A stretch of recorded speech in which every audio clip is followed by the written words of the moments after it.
는 269페이지고요. 가로 4번에 공제운영위원회가 나와 있고요. 거기 동그라미 1번 두 줄을 밑줄 긋고요. 공제사업에 관한 사항을 심의하고 업무 집행을 감독하기 위해서 운영위원회를 협회에다가, 협회 동그라미요, 둔다에도 동그라미, 협회에다 둔다, 감시는 필수다, 그죠? 동그라미 2번에 셋째 줄 가면 몇 명 이내로 구성하냐면 19명 이내. 숫자 기억하시고, 좀 많은 숫자고요. 자, 다음 페이지 갑니다. 그 2번에 보시게 되면 첫 줄에 성별을 고려하여 밑줄.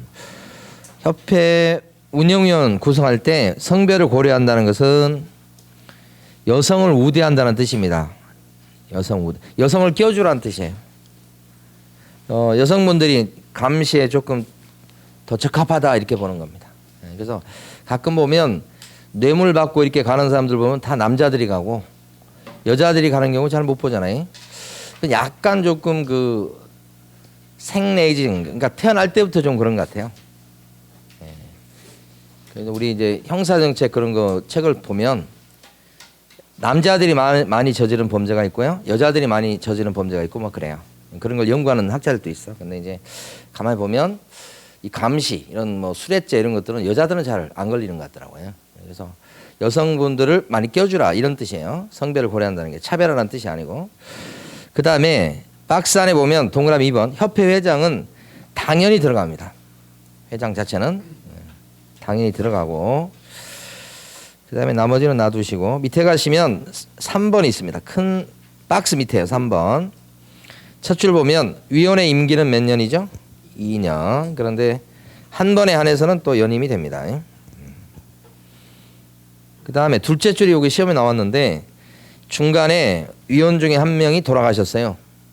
그럼 새로운 위원을 뽑는 걸 보궐위원이라고 그래요. 보궐로 들어갔다 그러는데 그 사람은 새롭게 2년 하는 게 아니고 남은 기간 동안만 채웁니다. 그러니까 위원들은 임기가 처음보다 똑같이 끝나요. 똑같은 날. 그런 뜻이 됩니다. 동그라미 2번 위원장 1명, 부위원장 1명 두는데 위원장과 부위원장은 각각 어떻게 뽑죠? 호선합니다. 이 정도 보시면 돼요. 자, 그 다음에 오른쪽에 있는 예제 문제 중에 2번 풀어보십니다. 2번.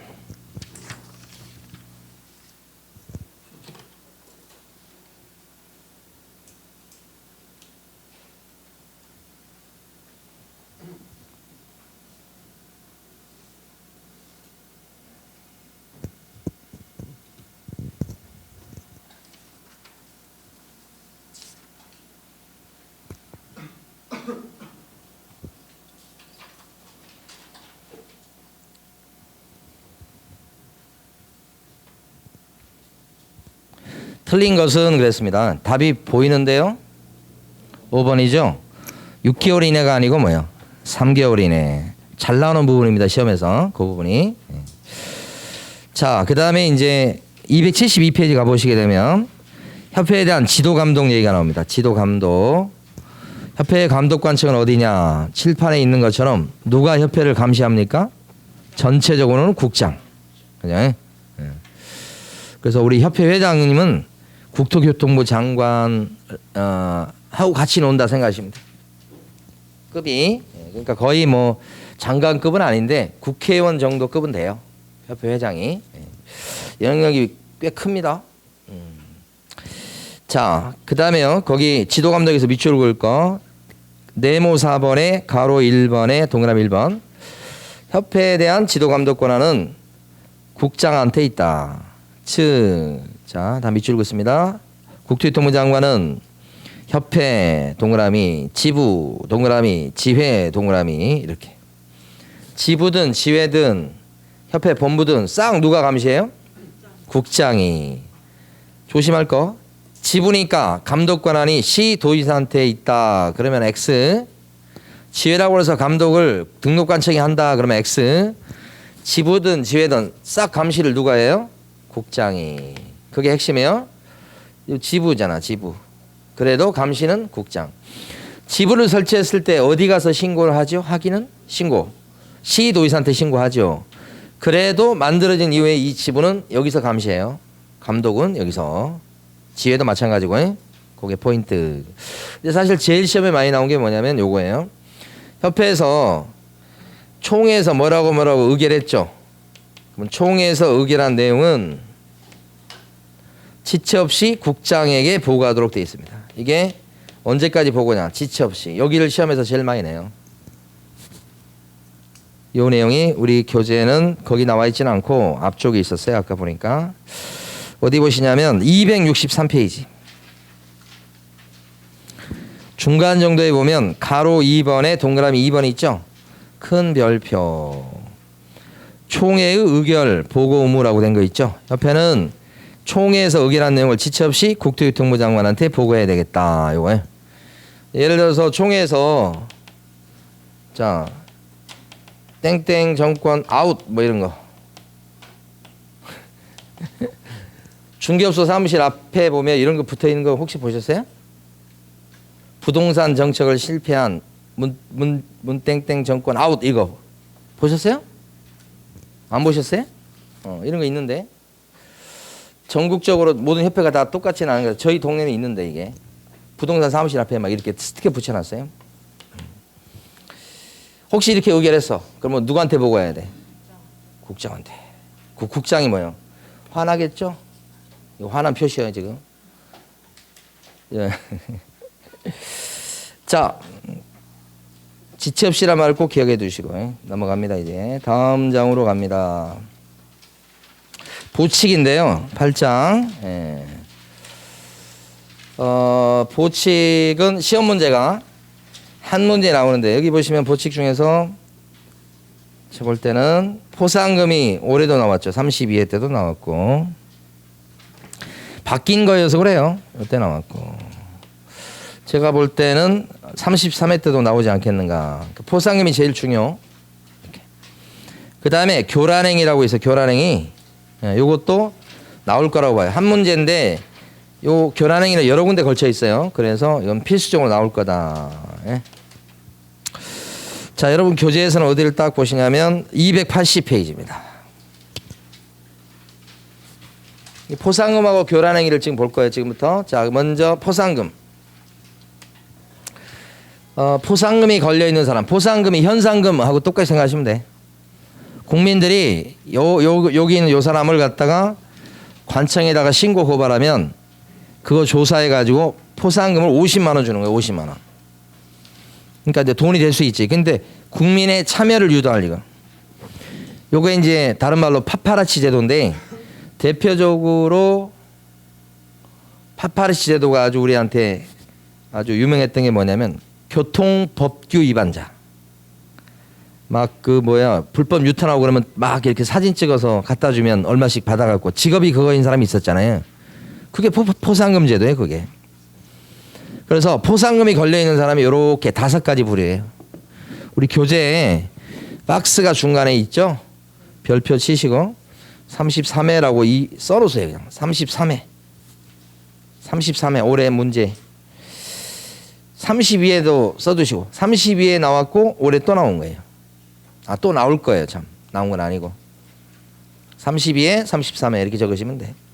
자, 동그라미 1번 중개사무소 개설 등록을 하지 않고서 중개업을 한 사람. 이 사람을 뭐라고 불러요?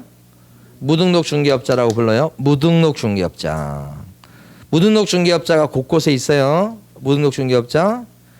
자, 그런 사람을 신고 고발하면 포상금을 50을 준다는 거지. 자, 두 번째 동그라미 2번 거짓이나 그 밖에 부정한 방법으로 개설 등록한 자 이렇게 돼 있죠. 요게 동그라미 2번. 거짓으로 등록했다고 볼 수도 있고 이제 같은 말로 부정 등록. 부정 등록에 해당되는 대표적인 사례가 뭐냐면 자격증을 따기가 힘드니까 자격증을 위조해서 등록한 사람이 있었어요. 실제로. 옛날 얘기죠. 요즘은 그게 안 통할 텐데 옛날에는 자격증을 위조해서 등록했다. 그 사람이 부정 등록자예요. 동그라미 2번.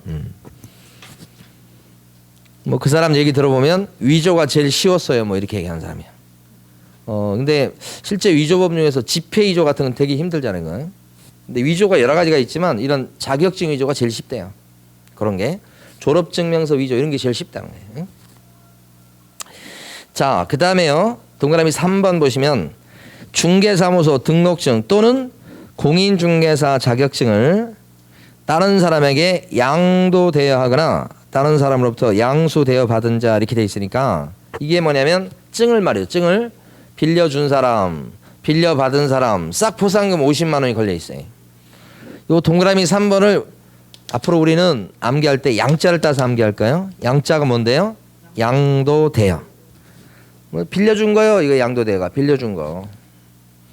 자격증 빌려준 사람, 등록증 빌려준 사람, 자격증 빌려받은 사람, 등록증 빌려받은 사람 싹 포상금이 걸려 있다는 거지. 이런 사람. 왜냐하면 이걸 통해서 무등록 중개업자가 탄생하는 거예요. 남의 자격증을 빌려가지고 중개업까지 해버리면 이 사람이 무등록 중개업자인 거예요. 이 사람은 자기 명의로 등록이 안 난 거잖아요. 남의 등록증이나 자격증 걸고 일하는 거잖아요. 그 사람이 이거. 그러니까 포상금을 걸어놓은 그 주 타겟은 요 사람이에요. 요 사람. 무등록 중개업자. 그게 생기는 가장 중요한 수단은 빌려주고 빌려받는 거예요. 그런데 요 부정등록자는 무등록 중개업자하고 진배 없다고 보는 거예요. 위조해서 등록했으니까. 그래서 한 무더기예요. 이 세 사람이 사실은. 그 다음에 동그라미 4번. 동그라미 4번이죠. 4번. 18조 제3항, 18조 2의 제3항 필요 없고요. 자, 개업 공인중개사 아닌 사람인데 중개 대상물에 대한 표시 광고한 사람이에요. 표시 광고는 누구만 할 수 있죠? 개공만 할 수 있죠. 광고는 부동산 사장님만 낼 수 있어. 그런데 개업 공인중개사 아닌 사람이 표시 광고해서 중개업을 해버리려고 하더라. 아닌 자가. 이게 동그라미 4번이지. 아닌 자가 광고를 내면 그럴 때는 뭐예요? 포상금이 걸려있다. 이런 사람을 신고 고발하면 개공도 아닌데 광고 내는 대표적인 사람이 누가 있을까요? 중개보조원이 대표적입니다. 중개보조원이 불과한데 자기 이름하고 자기 전화번호를 갖다가 광고 거기다 크게 내가지고 막 광고해가지고 실질적으로 보조원이 다 해요. 그리고 계약이 되면 사장님한테 좀 돈 떼주고 이렇게 하는 사람이 강남에 많아요. 강남에. 그래서 이런 사람은 매물 광고하면 안 되는 거죠. 근데 했어요. 그러면 이런 사람을 신고하면 포상금. 원래 이런 사람은 1년 이하의 징역이나 1천만 원 이하의 형사처벌 대상이거든. 다 이거 형사처벌 대상이에요. 그러니까 요게 새로 생긴 거죠. 없던 게. 네. 자, 그 다음에 이제 거기 밑에 보시면 동그라미 5번과 6번이 이겁니다. 5번, 6번. 근데 이건 더 큰 별표인 게 5번, 6번 묶으시고 교란행위라고 빨갛게 지금 해놨습니다. 교란행위. 교란행위에 들어가면 요런 사람을 교란행위 저지른 사람을 신고 고발하면 50만 원 포상금 이렇게 됩니다. 그 교란행위 저지른 사람은 총 7가지. 그래서 교란행위는 여기저기서 문제지문에 나올 거니까 제일 중요한 겁니다. 아까 교란행위 한다고 그랬죠? 그럼 교란행위를 지금 우리 교재 5번하고 동그라미 6번에 써놨는데 자, 들으셔야 돼요. 뒤에 어차피 다 나와요. 들으시고 넘어가면 돼요. 첫 번째.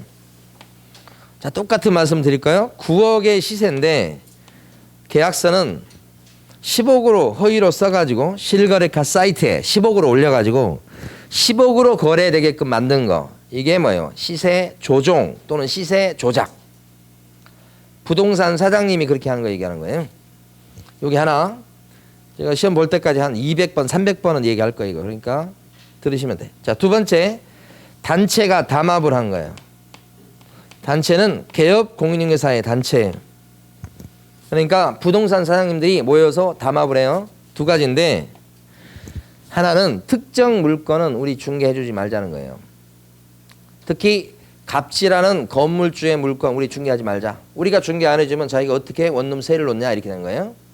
특정 물건. 두 번째 담합은 피회원. 피회원을 왕따시키는 거예요. 부동산 사장님들이 피회원을 하고 공동중개를 하지 말자고 자기들끼리 하는 거예요. 공동중개하면 제명시켜버리는 거예요. 회원에서. 그러니까 못하지. 하고 싶어도. 그게 담합이에요. 담합을 다른 말로 왕따. 특정 물건을 왕따시켜서 중개 안 해주는 거예요. 피회원을 왕따시키는 거예요. 요거 담합이에요. 여기가 교란행위 중에 절반이에요. 절반. 7개 중에 여기는 부동산 사장님 쪽. 근데 교란행위는 두 쪽이 나 있어요. 두 가지요. 이렇게. 이쪽은 주로 부녀회 쪽인데 부녀회에서 부동산 사장님의 업무를 방해하는 거예요. 부녀회에서. 그 업무 방해 행위가 5가지야. 이것도 들으시면 돼요. 첫 번째, 부녀회에서 특정한 사장님한테만 내놓자고 자기들끼리 막 결의하는 거예요. 그 사장님은 굉장히 협조적이어서 9억짜리 아파트지만 10억에 막 광고를 올려주는 거예요. 그래서 좋아하는 거예요. 두 번째는 특정 사장님한테는 내놓지 말자고 합니다. 그 특정 사장님은 비협조적인 사장님이에요. 시세가 9억이니까 융통성이 없어가지고 맨날 9억으로 올려주는 거예요. 10억으로 그렇게 부탁을 해도. 이게 비협조적이죠. 거기는 내놓지 말자고 하는 거예요. 특정 부동산 사장님, 비협조적인. 세 번째는 부동산 사장님들한테 압박을 넣는 거예요. 사장님들 안내물을 돌려요. 10억 이상으로 좀 광고를 좀 올려주세요. 광고 올릴 때 시가를 10억 이상으로 좀 해주세요. 이렇게 높게 좀 광고해 주세요. 사장님들 부탁드립니다. 말 안 들으시면 점점점 하고 끝나는 거예요. 이거요. 자, 이 자는 뭐냐면 부녀회에서 회의를 해가지고 우리 아파트가 9억이 웬 말이냐. 최소한 10억은 받아야 되겠다. 앞으로 우리 회원님들, 그러니까 부녀 회원님들 부동산에 내놓을 때 10억 이하로는 내놓지 맙시다요. 그게 이하요, 이하. 응? 그래서 최소한 10억은 받아야 되겠다 해서 이제 질서를 어지럽히는 거지. 10억 이하로는 내놓지 맙시다. 우리 이런 거. 그 다음에 방자는 뭐냐. 여기 비협조적인 그 융통성이 없는 사장님을 응징하는 거예요. 어떻게 응징하느냐. 응징할 때는 어떻게 응징하죠? 그 비회원의 중개업소 사장님이 그분이 비회원 아니고 비협조적인 그 사장님의 광고 올린 거에 대해서 허위 매물이라고 네이버 이런 데 신고하는 거예요. 그러면 그때는 허위 매물인 걸 확인하기 위해서 무조건 일단 내리게 돼 있어요. 내려놓게 되면 이제 광고를 못하는 결과가 되잖아. 당분간 얼마 동안. 그랬다가 허위 매물 아닌 게 확인되면 다시 올릴 수 있어. 올리자마자 또 다른 또 분야 회원이 또 허위 매물이라고 또 신고하면서 돌아가면서. 그래서 광고 올리는 것을 방해하는 거예요. 그러니까 이것은 광고 뭐예요? 방해죄예요. 이게 교란행위예요. 요건 분여회 쪽이요. 요쪽은 부동산 사장님 쪽이고 총 7가지예요. 줄여서 뭐라고 그래요? 교란행위예요. 이런 교란행위 저지른 사람을 갖다가 신고나 고발하면 포상금은 얼마 준다고? 50 준다는 얘기지. 오케이. 그럼 50 주겠다. 그러면 이제 요 분여회는 누가 막 찔를까? 요쪽이 찔르는 거지. 요런 행위는 또 누가 또 찔릴까? 일반 국민들 입장에서 찌르겠죠. 그래서 포상금을 걸어놨다 이 말이죠. 자, 그래서 5번, 6번까지 설명드렸고요. 여기가 주 내용입니다. 지금 본 게. 그 다음에 이제 몇 가지 봅니다. 가로 3번. 포상금은 가로 3번에 동그라미 1번 얼마 줘요? 한 건당 50 줍니다. 50만 원이면 작은지 어쩐지 모르겠네. 어제 우리 둘째 놈은 저한테 대놓고 얘기하더라고요. 아빠 용돈 좀 주라고 10만 원. 근데 용돈 줄 때가 안 됐거든요. 달에 한 번씩 주는데 안 됐는데 이놈이 그러는 거예요. 1월달 용돈을 좀 땡겨주래. 지도 돈 들어갈 때 좀 많은 모양이죠.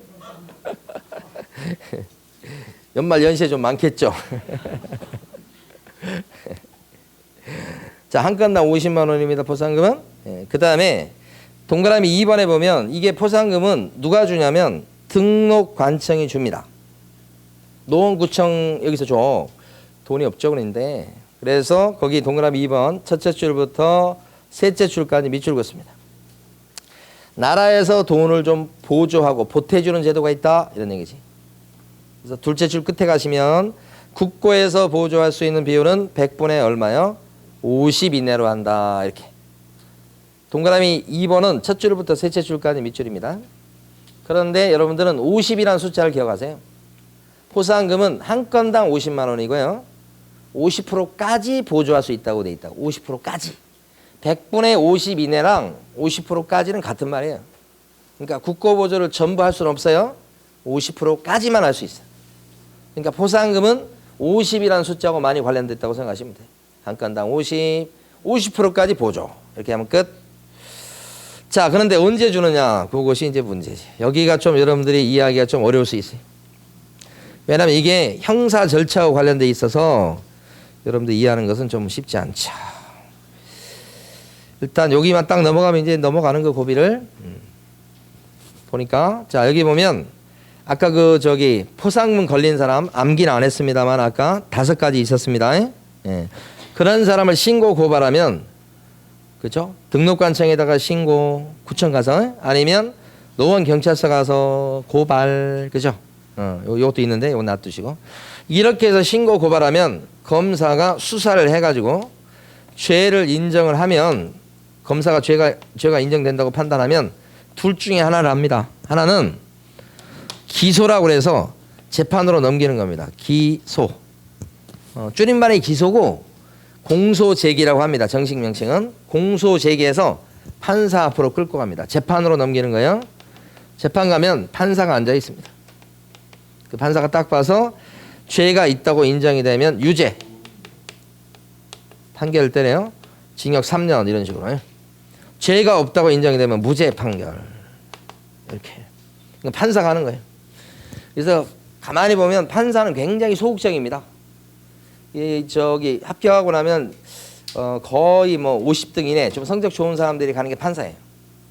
그러니까 판사는 그런데 재미는 없을 거예요. 사람마다 이제 취향이 틀리니까 가만히 앉아 있다가 사건이 들어오면 유죄, 무죄 이것만 판단해요. 그러니까 적극적으로 뭐 하는 게 아니에요. 그러니까 성격이 달라요. 판사하고 검사는 어떻게 해요? 굉장히 적극적이에요. 자기가 죄를 주려면 막 기소하는 거예요. 죄가 있는데도 기소 안 하고 봐줄 수도 있어요. 그러니까 검사가 좀 해보고 싶은 그런 거예요. 자기 재량에 따라 벌 줄 수도 있고 넘겨버릴 수도 있고 안 넘길 수도 있고 이걸 기소유예라고 그래. 기소유예는 죄가 인정되지만 검사가 뭐예요? 살짝 봐주는 거예요. 근데 수사를 해봤는데 검사가 보니까 죄가 인정이 안 돼. 그러면 그때가 무혐의 처분이야. 그럼 아예 죄가 없다고 보는 거예요. 그러니까 검사는 얼마나 다양해요. 죄를 물을 수도 있고 죄 묻는 것을 잠깐 멈춰놓을 수도 있고 죄가 없다고 해버릴 수도 있고. 근데 만약에 검사가 기소 안 하면 판사는 그 사람 구경도 못하는 거예요. 그러니까 성격 자체가 여기가 소극적이고요. 검사들은 굉장히 막 적극적입니다. 그냥 완전히 성격이 틀려. 경찰 같은 경우는 사실 수사하는 건데 검사의 지휘를 받아서 수사를 해요. 그러니까 이제 경찰은 쳐주지 않는 게 우리나라 법에서는 경찰은 그냥 하부 조직이요. 검사에. 그러니까 검사들은 몇 명 안 되지만 힘이 센 거라고 그래서. 그러다 보니까 문제가 되는 게 수사랑 기소를 검사가 다 맡아갖고 있어서 자기가 수사에서 자기가 기소 여부를 결정하니까 이게 힘이 세잖아요. 힘 센 사람은 반드시 그걸 남용하게 돼 있어요. 아 이건 뭐 왜 그러냐고 따질 필요 없어요. 다 그래. 저한테 줘봐요. 저도 막 다 해버리고 싶어 그냥. 어떤 사람 제 마음에 따라 봐주고 막 그럴 수도 있고. 그래서 이걸 분리시키자고 그렇게 지금으로부터 40년 전에 배웠어요. 대학교 때. 대학교 때 우린 그거 배웠다고 이거 분리시켜야 된다고. 근데 아직까지 분리가 안 되잖아요. 자기가 갖고 있는 권력을 내려놓는 건 어려운 거예요. 강제로 뺏는 것도 힘이 세서 어려운 거예요. 이게. 남미를 보니까 남미는 검사가 수사도 하고 기소도 하고 재판까지 하더라고요. 남미에 어떤 나라가 있어. 그 나라 이름 잊어먹었는데 여러분 그렇게 생각하죠? 우리나라에서 그러니까 세계에서 수사도 하고 기소도 하는 검사는 우리나라하고 일본 정도밖에 없어요. 지금 남미를 욕할 게 아니야 지금. 딱딱 분리시켜놔야 되는 거예요. 그래야지 우리 개인 인권이 보장이 되는 거예요. 내일이 아니니까 사실은 뭐 그럴 수도 있어. 나하고 관계없어. 내가 무슨 죄지 뭐 검사 볼 일 없어. 검사 만난 분 계세요? 없을 거야 아마. 그러니까 너 나무 일처럼 느껴지는데 가만히 보면 막강한 겁니다. 진짜로. 엄청난 권한을 갖고 있습니다. 근데 우리는 이제 그게 문제가 아니고 우리는 돈 받는 게 문제예요. 이제 포상금? 기소가 되면 포상금이 나와요. 50만 원이. 기소유예 결정을 받으면 나와요. 근데 불기소되면 무혐의 처분 받으면 안 줘. 이건 돈 안 줘. 무죄 나면 돈 줄까요? 포상금? 벌써 받았죠. 판사는 힘이 없다니까 그래. 검사가 힘이 있다니까. 기소하면 벌써 포상금 받고 혹시 무죄 나도 포상금 받은 것은 토해내지 않습니다. 꿀꺽 생캐예요. 무죄 나도. 그러니까 여기서 이미 끝나는 거예요. 검사가 죄를 인정을 하면 포상금 받는 거예요. 판사가 무죄 때려도 그래도 받는 거예요. 그래서 얘하고 얘를 잘 구별하셔야 돼. 여기는 무혐의 뭐예요? 처분. 여기는 무죄 판결. 판자 나왔죠? 판자. 판사 얘기해. 판사. 이 판자가. 판사는 힘이 있어요? 없어요? 없어. 예? 힘 하나도 없어. 맨날. 그냥 잠자네 판사들은. 어? 목소리도 큰 소리 안 내. 근데 검사는 어떻게 해요? 막 서류 집어 던져. 이번에 이제 또 어떤 분 자살했잖아요. 정말 바꿔야 됩니다. 수사하는 그 방식을 바꿔야 된다고요. 옛날에 재벌 회장이 자기 회사 건물 옥상에서 뛰어내려서 죽었어요. 정아무개 회장이. 그 회장이가 뭐가 없습니다. 그 특수부 그런 데 가게 되면 아주 새파란 검사들이 반말 짓거리입니다. 사회에서는 회장일지 모르지만 거기 사회에서 그 보통 회사 회장이 아니잖아요. 얼마나 많은 모멸감을 느끼겠습니까? 죽는 게 더 낫다고 생각할 정도입니다. 한 가지 착각해서는 안 되는 게 제가 남을 위해서 죽는 사람 없어요. 여러분 같으면 남을 위해서 죽겠어요? 자기가 너무 죽는 게 나을 거 생각해서 죽는 거지. 내가 죽으면 여기가 보호될 거야. 난 죽어야 돼. 그런 사람 어디가 있어요? 다시 한번 가만히 생각해 보세요. 그런 사람 없어요. 자기가 못 참아서 죽는 거지. 자기가 처벌받고 자기가 죽을 것 같으니까 죽는 거예요. 검사 이 수사 행태 바꿔야 됩니다. 진짜로 이거. 예. 여러분들 이제 우리하고 많이 저도 한 번도 수사 안 받아봐서 모르죠. 얘기는 많이 들었지. 자, 포상금. 예. 교재에서 밑줄 그어 보겠습니다. 281페이지. 가로 4번. 포상금의 지급 요건이라고 돼 있죠. 거기서 셋째 줄 아니야. 그쵸? 셋째 줄이죠. 거기 보면 자, 가로 4번은 네 줄을 다 밑줄 그어야 되겠습니다. 별표하시고. 포상금은 신고 대상에 해당하는 자. 아까 5명 있었습니다. 나중에 남기할 겁니다. 행정관청에서 발각되기 전에 등록관청이나 수사기관 또는 거래질서 교란행위 신고센터에 신고 또는 고발한 자에게 해당 신고 또는 고발 사건에 대해서 검사가 자 여기는 이제 형광펜까지 칠해야 됩니다. 뭐 했다고요? 공소제기. 또 뭐 했다고요? 기소유예. 그랬을 때 한해서 지급한다. 여기가 핵심이죠. 그 다음에 다음 페이지 넘어가 보세요. 자, 다음 페이지 가시면 동그라미 2번 포상금 지급이라고 돼 있죠. 요거 보고 넘어갑니다. 이제 등록관청이 포상금 주죠. 그것도 아셔야 되고 노원구청장이 줍니다. 포상금 지급 신청이 있을 적에는 그 사건에 관한 수사기관의 처분 내용을 조회하고 나서 그러니까 검사가 공소 제기했는지 기소유예했는지 불기소 처분했는지를 우리가 이제 따져본다는 거예요. 조회한다는 거예요. 그리고 나서 지급 결정을 내리고 결정일로부터 언제까지? 1개월 물어봅니다. 1개월. 수도 없이 물어봤어요. 1개월 내 지급해야 된다. 돈 빨리 줘야 되죠? 예. 돈 나올 게 분명한데 안 나오고 있으면 어떻게 해요? 그거 좀 그렇습니다. 그래서 빨리빨리 주도록 돼 있다. 1개월 내 지급. 이렇게. 자, 여기까지 보시고 그 다음에 넘어가시겠습니다. 이제 9장으로 갑니다. 9장 내용이에요.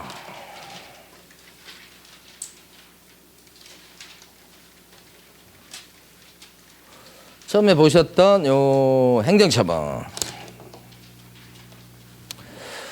지금부터 남아있는 게 행정처분하고 벌칙 2개 남아있습니다. 여러분 교재는 290 몇 페이지냐면 8페이지를 딱 펴시고 298페이지 수업 시간에 밑줄 긋지 않는 건 쳐다도 보지 마십니다. 그래야 여러분들 건강에도 좋습니다. 298페이지입니다. 일단 행정처분은 요거 누가 때리는 거냐 그러면 구청장, 시장 요런데 더 나가면 국토교통부 장관 이렇게. 예. 이런 데서 때리는 게 행정처분이에요.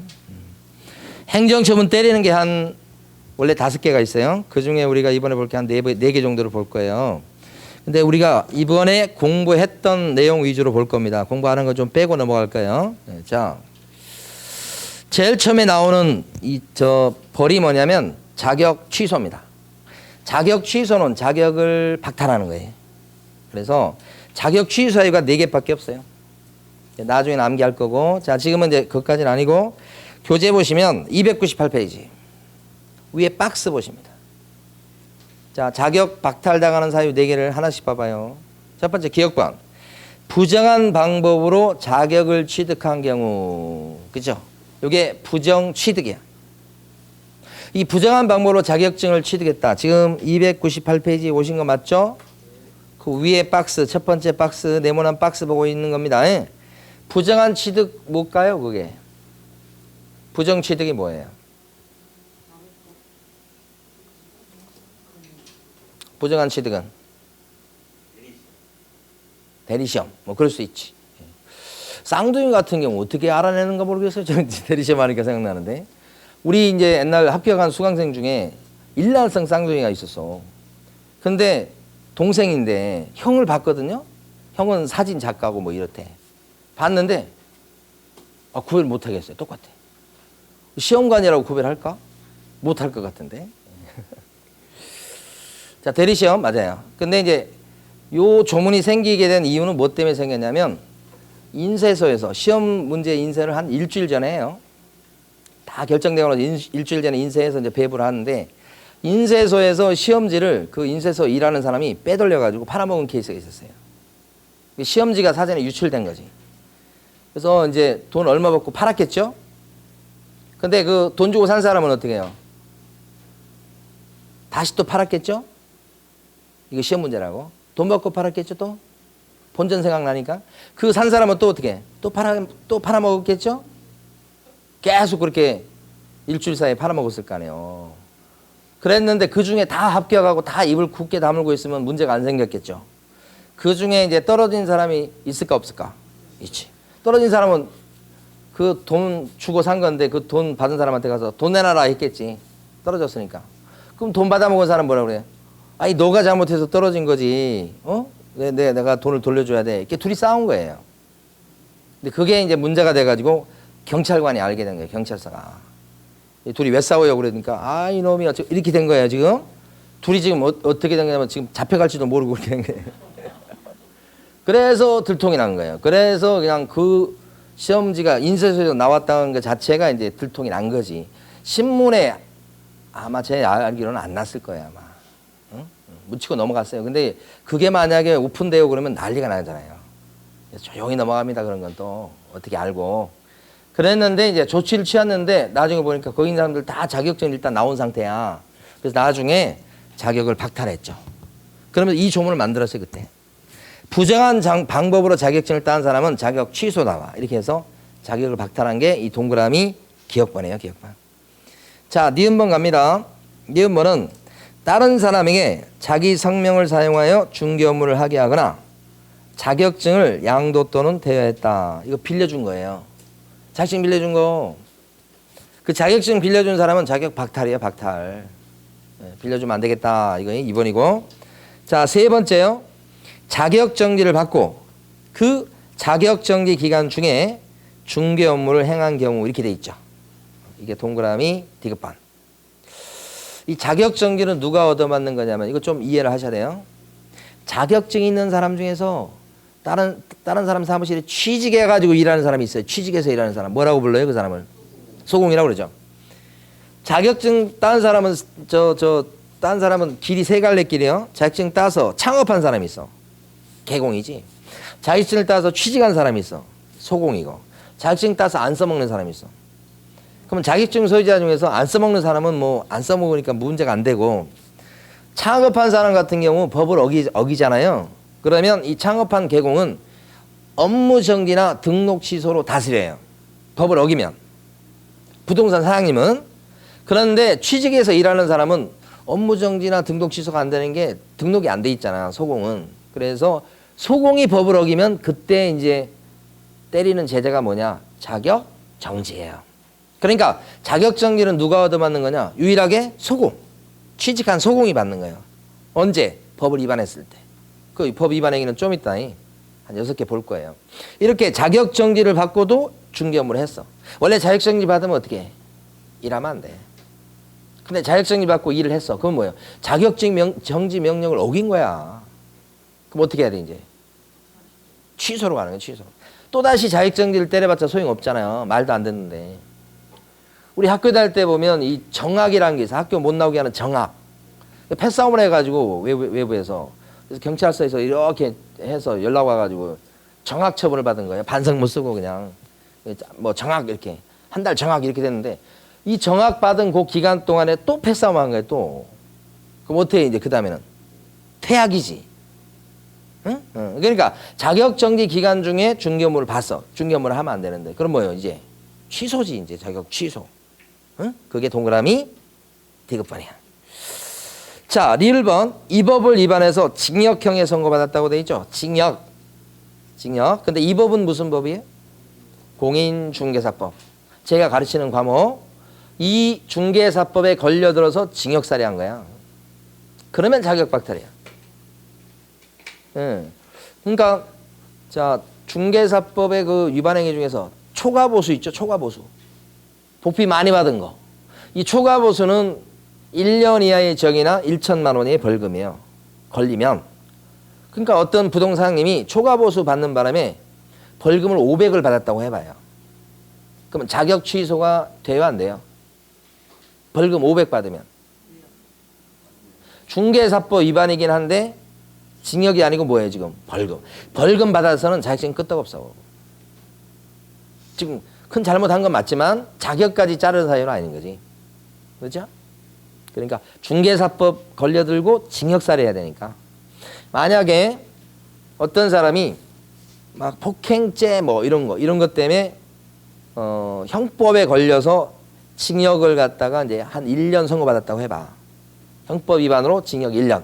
이 사람이 자격증 있는 사람이었어. 근데 자격 취소 사유가 돼요 안 돼요? 안 되지. 이건 징역을 받은 건 맞지만 중개사법에 걸려든 건 아니잖아. 그러니까 중징 이렇게 기억하세요. 앞으로 중개사법 위반으로 징역살이 해야지 자격 취소야. 그러니까 아까 초과보수인데 징역을 갖다가 이제 1년 살았다. 1년 선고받았다. 그러면 자격 취소지. 그래서 요 네 번째까지 이렇게. 나중에는 이제 암기하시는데 지금 이런 게 있구나 하고 들으시면 돼. 아직까지 시간이 많이 남았어요. 자, 그러면 이제 절차를 갖다 마무리 짓고 넘어가죠.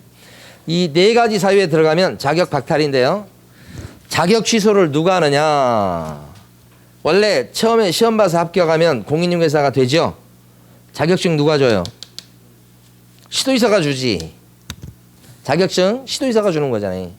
근데 잘못해서 자격 박탈을 당할 일이 생겼어. 자격 취소는 누가 하겠어요? 당연히 시도의사가. 주는 사람도 누구? 시도의사. 뺏는 사람도 시도의사 한 거지. 그렇죠? 네. 국토교통부 장관은 자격 취소 못해요. 노원구청장도 못해. 서울시장이나 경기도지사가 하는 거예요. 자, 그런데 여기서 핵심. 만약에 자격증 따기는 서울에서 자격증을 땄다고? 그런데 경기도 구리시에 가서 사무실 오픈한 거야. 그 사람도 자격증을 갖고 이제 사무실 오픈해서 하고 있으니까 어쨌든 공인중개사 아니에요. 오픈했지만 공인중개사지. 따기는 서울에서 땄는데 오픈은 경기도 구리. 이랬을 때 요 공인중개사분이 중개사법 위반해서 징역을 받았다. 그러면 어떻게 돼요? 취소사유지. 중징 이렇게. 취소사유인데 취소를 누가 해요? 시도지사가 하지. 그러면 시도지사가 지금 보니까 사무실 소재지는 경기도고 처음에 자격증을 줬던 데는 서울시니까 둘 중에 누가 자격 자르냐 취소하냐 이 말이지. 법은 정해놨죠. 처음에 자격증을 줬던 사람이에요. 노란 거 줬던 사람이 뺏는 거예요. 지금 사무실은 어디에 있는데요? 경기도 구리. 그래도 서울시장만 취소 권한이 있어요. 경기도지사는 없어. 여기는 없어야 해. 사무실이 경기도에 있어도. 그러니까 자격증을 구업했던 시도지사만 취소 권한이 있다는 거지. 그러면 여기요. 사실은 이런 거 들어가서 자격 취소 사유가 발생했다고 하는 사실은 서울시장이 알 가능성이 높을까요? 아니면 경기도지사가 알 가능성이 높을까요? 경기도지사야. 사무실이 경기도에 있는데. 그렇지만 경기도지사 입으로는 취소를 못해. 그럼 어떻게 해야 돼? 여기 서울시장한테 일러야 되죠. 그러면 서울시장이 취소. 이렇게. 우리 애기들 어렸을 때 제가 우리 애기들을 혼내가지고 우리 안 사람한테 엄청 혼난 적이 있어요. 왜 애기를 혼내냐고 하면서 막. 그래서 저는 진짜 이해가 안 가는 게 내 애기인데 자기 얘기만 되나? 이렇게. 근데 그거 혼냈다고 해서 저희 안 사람이 막 본체도 안 하고 막 되게 막 그랬었거든요. 그런 시절. 그러니까 그 다음부터는 제가 어떻게 하면 엄마한테 잃는다 이거잖아요. 그렇게밖에 못해. 근데 지금은 이제 역전됐어. 지금 애들이 중학교 가니까 저희 안 사람이 가끔씩 제 방에 와서 쟤네 좀 혼내라고 저한테 와요 이제. 그래서 이제 옛날하고 많이 달라졌죠. 그러니까 자기가 못하니까 이르는 거예요. 이렇게. 이렇게. 이 방향 알아두셔야 돼요. 그리고 하나만 더 하고 정리합니다. 자격 취소를 당하잖아요. 불이익이 3가지가 따르는데 아주 그냥 불이익이 커요. 첫 번째, 자격 잘리면 3년 동안 시험 못 봐요. 그러니까 법을 위반한 우리 사장님들이 전화 올 때, 상의할 때 이거 제일 많아요. 혹시 이거 자격 취소되는 거 아니냐고. 자격 취소되면 어떻게 해야 돼? 3년 다시 공부하는 것도 끔찍한 거잖아 이게. 그것 때문에 자격 취소되냐 안 되냐가 초미의 관심사야. 자격은 괜찮고 뭐 이렇게 하면 일단 안심이야. 그렇죠? 어떻게 딴 자격증인데. 그리고 3년 있다 시험 봐야 돼. 이것도. 그 다음에 자격 잘리면 3년 동안 결격자가 돼서 일을 못해요. 그러니까 중개업 시장을 떠나 있어라 이렇게 돼버려요 지금. 여기가. 그 다음에 반납이라고 나오죠. 자격 취소하면 자격증은 어떻게 해? 이제 갖고 있으면 안 돼. 자격증 없는 사람이 됐어 이제. 그럼 자격증은 어떻게 해? 반납시켜야 돼. 법상을 보면 7일 이내 반납하도록 돼 있다. 이렇게요. 이거 자격증을 누구한테 반납할 것 같아요? 누구에게? 당연히 시도지사. 시도지사인데 구체적으로 자격증을 교부했던 시도지사일까요? 아니면 사무소 소재기관한 시도지사일까요? 교부한 이렇게 줬던 사람이 취소했고 그 사람한테 갖다 내는 거지요. 예? 여기 아니고 그것도 여러 번 나왔죠. 자, 교재 정리합니다. 여러분 교재에서는 298페이지 가로 2번 밑에 가로 2번이 있죠. 가로 2번 보면 자격 취소의 처분권자라고 있어요. 동그라미 1번 밑줄 자격 취소 처분권자는 오로지 누구예요? 자격증을 교부했던 시도지사다. 이렇게 거기에 밑줄. 그 다음에 오른쪽 가로 4번 동그라미 1번. 자, 2줄 밑줄 긋습니다. 자격 취소한 사람은 처분을 받은 때부터 며칠 안에 자격증을 갖다가 반납해야 되겠다? 7일. 누구한테 반납한다고요? 교부했던 시도지사. 가로 5번 갑니다. 자격 취소당하면 어떤 불이익이 있는가? 가로 5번에 동그라미 1번. 자격 취소당한 자는 취소당한 때부터 몇 년 동안은 공인중개사가 될 수 없다. 3년 동안은 공인중개사 시험 못 본다는 뜻. 동그라미 2번. 자격 취소한 사람은 몇 년 동안은 또 결격자가 돼서 일도 못해요. 3년. 그래서 둘째 줄에 중개업에 종사할 수도 없다까지. 까지 딱 밑줄 보시면 돼요. 자, 다음 페이지 예제 1번 풀어보시고.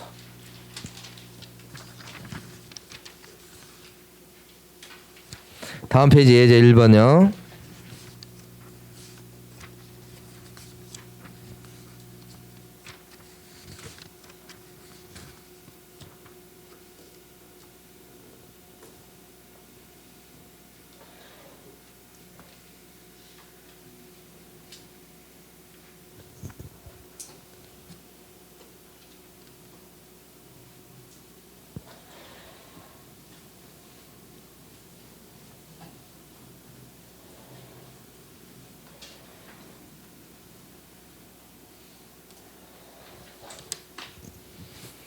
자, 안 배운 지문도 좀 있죠? 예. 일단 답은 그냥 바로 1번이에요. 잘 나와요. 자격증을 교부한 시도지사가 자격 취소 권한이 있게 되고요. 그 다음에 2번은 자격증 대여다 양도되어 빌려준 거잖아요. 그럼 자격 취소 사유. 근데 그때는 청문을 실시해야 된다. 맞아요. 청문이 뭐냐면 그 법을 위반한 사람한테 왜 위반했는지 얘기를 들어주는 거예요. 한번 청문이라고 그래요. 왜 그랬냐 이렇게 얘기 들어주는 거. 이게 청문. 취소 같은 경우는 청문을 해야 돼요. 이걸 통해서 알아두시고 다음에 또 공부합니다. 3번도 마찬가지. 취소하고서 5일 내에 국토교통부 장관한테 보고하고 다른 시도지사한테 통지하게끔 돼 있어요. 이런 거 있습니다. 그 다음에 4번은 이제 공부한 거죠. 7일 내 반납. 5번은요. 누구한테 반납하죠? 5번도? 교부했던 시도지사. 그래서 답은 1번. 2번, 3번은 공부 안 했지만 1월 달에 우리가 공부해서 정리할 거예요. 자, 그 다음에 오른쪽 갑니다. 이번에는 자격정지 사유인데 자격정지까지 보고 쉴 거예요. 이 자격정지는 제목에 한번 보세요. 뭐라고 되어 있는지. 소속 공인중개사에 대한 자격정지. 아까 말씀드렸죠? 자격을 스톱시키는 거예요. 그러니까 자격증을 갖고 있는 사람 중에서 남 밑에서 취직해서 일하는 사람, 그 사람이 법을 어기면 정지 먹는 거예요. 정지. 이렇게 정지를 매기는 사유가 밑에 보시면 박스 안에 잔뜩 나오죠? 이게 거의 매년 나온다고 생각하시면 돼요. 매년 이 사유가. 그러니까 조금 크게 넓히면 자격 취소, 그 다음에 자격 정지 합치면 확실하게 한 문제예요. 그중에 제일 시험 문제가 많이 나오는 게 정지 사유예요. 정지 사유. 자, 그거 하나씩 봅니다. 동그라미 기억번. 앞쪽에 몇 조, 몇 항 이런 건 다 필요 없어요. 신경 안 쓰셔도 괜찮아. 자, 동그라미 기억번은 금지행위예요. 금지행위는 되게 많기 때문에 자, 이해하실 때 대표적인 거 하나 생각하시면 돼. 만약에 소속, 이거 전부 다 누가 그랬다는 거죠, 지금? 소공이 그래. 소공이 만약에 손님이 내놓은 물건이 싸니까 소공이 자기가 잡아서 매매를 했어. 손님 물건을 손님이랑 계약했다고. 그거 뭐예요? 직접거래지. 직접거래는 금지행위죠? 그럼 하게 되면 어떻게 돼요? 정지 먹는다 이 말이지. 지금 정지 먹는 거 지금 보고 있어요. 소공이 정지 먹는 거. 그 다음에 니은번. 둘 이상의 중개사무소에 소속된 경우 이렇게. 요게 이제 이중 소속이라고 하는 거예요. 이중 소속은 갑이라는 중개업소에 이제 소공으로 일하는데 또 을 업소에 가서 또 소공으로 또 일해. 그 어떤 일이 벌어지는 거예요, 그러면? 열심히 일한다는 건 좋긴 한데 갑 업소의 매물을 갖다가 을 업소에서 일할 때 빼올 수 있잖아. 반대도 가능하고. 그러니까 공정하게 활동하는 측면에서 봤을 때 부동산 사무실 두 군데 동시에 속하면 안 되지. 한 군데만 속해야지. 그래서 이중 소속을 했다, 소공이. 그러면 뭐예요? 정지 먹는 거예요. 응? 정지사유. 자, 하나씩 하는 거예요, 지금. 자, 디귿번 보시면 거래계약서에 거래금액 등 거래 내용을 거짓으로 기재하거나 서로 다른 둘 이상의 계약서를 작성했다 이랬는데 다운계약서 쓴 거예요, 대표적으로. 그러면 소속 공인중개사는 계약서를 작성해 줄 의무 있나요? 의무는 없지. 의무는 없지만 작성해 줄 수 있나요? 작성해 줄 수는 있고. 근데 작성할 때 다운계약서 쓰면 안 되지. 만약에 소공이 다운계약서 썼어. 거짓 기재했어. 그럼 뭐예요? 정지 먹는다고. 이거 한 겁니다. 계약서 할 때 했었어요. 자, 리을번. 그 다음에 미음번. 두 개 묶으셔야 돼. 리을번하고 미음번은. 리을번 보니까 계약서에다가 서명 및 날인을 안 했다는 거예요. 도장 안 찍었어. 그렇게 생각하시면 돼요. 누가? 소공이. 소공이 도장 안 찍었다 그러면 정지요. 근데 소공이 도장 찍을 서류가 하나 더 있죠. 밑에 있는 확인설명서. 확인설명서에도 소공이 도장 찍어야 되죠. 안 찍으면 어떻게? 정지. 우리 이제 근처 중개업소에 소공이 있었는데 자기가 확인설명서 쓰고 계약서 썼는데 있잖아요. 도장을 안 찍은 거 거기다가. 근데 그게 문제가 된 거예요. 원래 이제 그게 문제될 사안은 아닌데 다른 게 문제가 돼가지고 그래서 이제 그걸 트집 잡힌 거예요. 그래서 왜 도장을 안 찍었냐 해가지고 그 도지사가 자격정지를 3개월 매겼어요. 그러니까 계약서에 도장 안 찍은 걸로 3개월 매기고요. 확인설명서에 도장 안 찍은 걸로 3개월 매겼어요. 그래서 6개월 동안 정지를 먹었고 지금 쉬고 있어요. 그러니까 이게 심각한 거예요.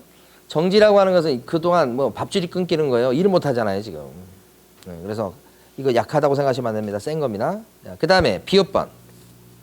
특히 별표. 성실 정확하게 중개대상물에 대한 확인 설명을 하지 아니하거나 설명의 근거 자료를 제시하지 않았다. 이런 거예요. 대표적인 게 빚이 엄청 많거든요. 근데 이제 요 빚이 많은 집에 요 세입자를 집어넣어 주는데 이것 때문에 막 소송 당하고 그런 사람들도 봤어요. 우리 수강생분이었는데 근데 그분이 그냥 대충 이렇게 해주는 바람에 나중에 그 집이 경매 넘어간 거예요. 그러니까 늦게 들어갔던 사람이 보증금 중에 한 절반 정도를 떼인 거예요. 늦게 들어간 세입자가. 근데 소개시켜줄 때 그 뭐 보증금에 대해서 뭐 이렇게 위험성을 고지하지 않았다는 얘기입니다. 그러니까 빚을 제대로 얘기를 안 해준 거예요. 그게 잘못인 거예요. 그게 설명 잘못. 확인 설명 잘못했다 그러면 대표적으로 떠올릴 수 있는 게 빚이 많은데 빚이 별로 없다고 설명했다. 이게 대표적이에요. 소공이 그런 거예요. 소공이. 그러면 소공은 어떻게 해? 책임져야지. 그때 소공이 받는 제재가 뭐라고요? 정지 먹는 거예요. 설명 잘못했다고 뭐예요? 정지 먹는 거예요. 이게 비읍번 너무너무 중요해요. 그 다음에 마지막 거 도장 얘기죠. 자, 인장. 도장은 누가 등록하는 뭐가 있어요? 개공이 등록해야지. 소공은요? 소공은 인장을 등록하는 뭐 있을까요? 있어요, 여러분. 소공도 도장 등록해야 돼요. 왜요? 소공도 날인해야 될 일이 있잖아요. 아까. 그럼 날인할 도장은 아무 도장이나 찍는 거 아니잖아요. 그래서 등록된 도장을 찍는 거니까 소공도 인장을 등록하는 뭐가 있죠. 만약에 소공이 인장 등록 안 하면요. 정지. 그리고 등록된 인장을 안 찍으면 다른 도장, 등록 안 된 도장을 찍으면요. 정지. 인장 얘기 나오면 다 정지라고 생각하시면 돼요. 정지. 인장은. 그래서 만약에 개업 공인중개사가 개공이 있죠. 개공이 만약에 도장을 등록 안 했어요. 그건 뭐예요? 업무정지라고 그래. 개공은. 또 개공이 개업 공인중개사가 등록된 도장을 안 찍으면요. 그것도 업무정지예요. 그러니까 가만히 생각하면 다시 도장 얘기 나오면 자 개공이 도장을 등록 안 했다. 인장 등록 안 했다. 등록된 인장을 사용 안 했다. 그럼 뭐예요? 업무정지. 소공이 인장 등록 안 하면 자격정지. 하여간 정지요. 도장은 정지. 이렇게 많이 떠올리시면 돼요. 이렇게 해서 몇 가지냐면 7가지인데 이제 우리가 나중에 할 때는 아까 묶은 걸 한 가지로 봐서 6가지로 암기를 할 거예요. 그러니까 지금부터는 암기할 필요는 없고 이런 게 있구나. 자, 정리하고 쉴 텐데 자 정지사유 이렇게 있죠. 그러면 자격정지는 누가 얻어맞는 것입니까? 기본적으로 소공이. 그래서 소공이 어떤 잘못했는가? 예? 소공이 인장을 등록하지 않았다. 이렇게. 그러면 소공은 뭐예요? 정지지. 정지요. 그러면 이 정지를 누가 때릴까 이거지. 이 소공은 자격증을 딸 때는 서울에서 땄어요. 근데 지금 취직이라는 곳은 경기도 구리시예요. 자, 그러면 자격정지 사유가 요건데 지금 이게 걸려든 건데 자격정지를 누가 하죠? 서울시장이에요? 경기도지사가 해요? 줬던 사람이 하는 거예요. 서울시장이 하는 거 정지 이렇게. 근데 사실은 자격정지 사유인 요것을 알게 될 가능성이 높은 사람은 누구예요? 현실적으로. 구리시장이 제일 적합하죠. 그러니까 구리시장이 등록관청이죠. 그런데 구리시장은 이 소공에 대해서 이랬다고 해서 자격정지를 때릴 수 있을까요? 없지. 없어. 자격정지 못 때려.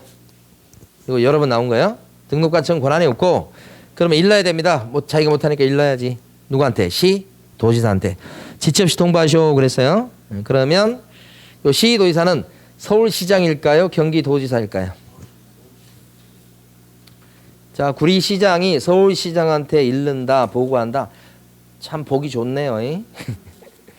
구리시의 윗선은 경기도지사잖아요. 근데 구리시장이 서울시장한테 가서 보고를 한다고 그러면 경기도지사 뭐가 돼요? 아니에요? 자기 관내에 있는 시인데 그러니까 일단은 구리시장이 누구한테 보고해야 돼요? 경기도지사지. 그럼 경기도지사가 또 누구한테 통보해줘요? 일러요 또? 서울시장 이렇게 돌아갑니다. 이건 권한이 없어서 취소나 정지나 똑같은 구조예요. 누가 취소나 정지를 해요? 교부했던 시도지사. 끝. 나머지는 뭐예요? 잃을 수밖에 없어. 똑같죠? 그 다음에 자격정지를 당하면 어떤 불이익을 받느냐? 한 개밖에 없어, 한 개. 뭐죠? 정지 먹은 기간 동안. 정지 기간은 길면 6개월까지 가능해요. 자격정지 5개월 뭐 그럴 수 있어요. 정지 먹은 기간 동안 어떻게 돼요? 결격자가 돼서 그 기간 동안요 일을 할 수가 없다. 지금 자격증 6개월 받고 지금 다른 알바하고 있다니까요. 중기업 여기 일을 못하니까 그 기간 동안 일을 할 수가 없다. 자격증은 어떻게 해요? 아직 뺏기진 않아, 그죠? 자격정지는 스톱을 시켜놓은 거잖아요. 취소는 아예 찢어버린 거고. 그러니까 이건 반납할 필요는 없다. 우리 교재 한번 밑줄 그어볼게요. 그리고 쉽니다. 301페이지. 가로 2번에 동그라미 1번. 301페이지. 가로 2번의 아래쪽에 동그라미 1번. 자격정지권 처분권자는 해당 자격증을 교부했던 시 도지사다. 요거 똑같습니다. 아까고. 하나만 더요. 303페이지. 가로 5번. 자격정지를 받으면 어떤 불이익이 따르냐면요. 자격정지 받은 그 기간 동안에 결격자가 돼서 소속 공인중개사로서 중개업에 종사할 수가 없다. 그죠? 정지 먹은 기간 동안 결격자예요. 자, 밑에 예제 1번 풀어보세요.